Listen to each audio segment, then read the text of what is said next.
السلام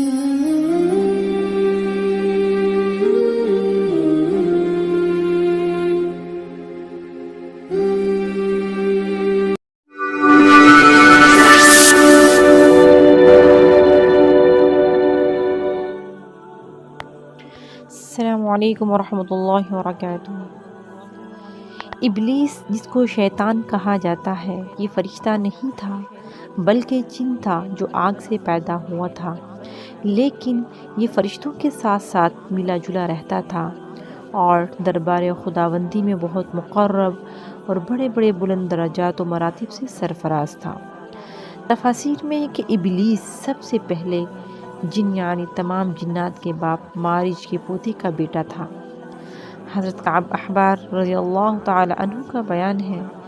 ابلیس 40,000 تک جنت کا خزانچی رہا اور 80,000 برس تک ملائکہ کا ساتھی رہا اور 20,000 برس تک ملائکہ کو وعظ سناتا رہا اور 30,000 برس تک مقربین کا سردار رہا اور 1,000 برس تک روحانین کی سرداری کے منصب پر رہا اور 14,000 برس تک عرش کا طواف کرتا رہا، اور پہلے آسمان میں اس کا نام عابد اور دوسرے آسمان میں زاہد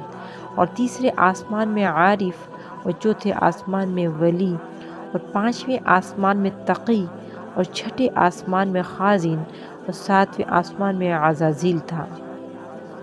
اور لوح محفوظ میں اس کا نام ابلیس لکھا ہوا تھا اور اپنے انجام سے غافل اور خاتمے سے بے خبر تھا۔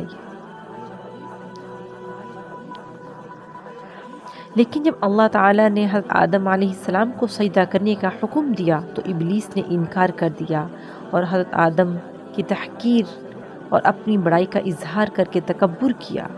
اسی جرم کی سزا میں خداوند عالم نے اس کو مردود بارگاہ کر کے دونوں جہاں میں ملعون فرما دیا اور اس کی پیروی کرنے والوں کو جہنم میں عذاب نار کا سزاوار بنا دیا۔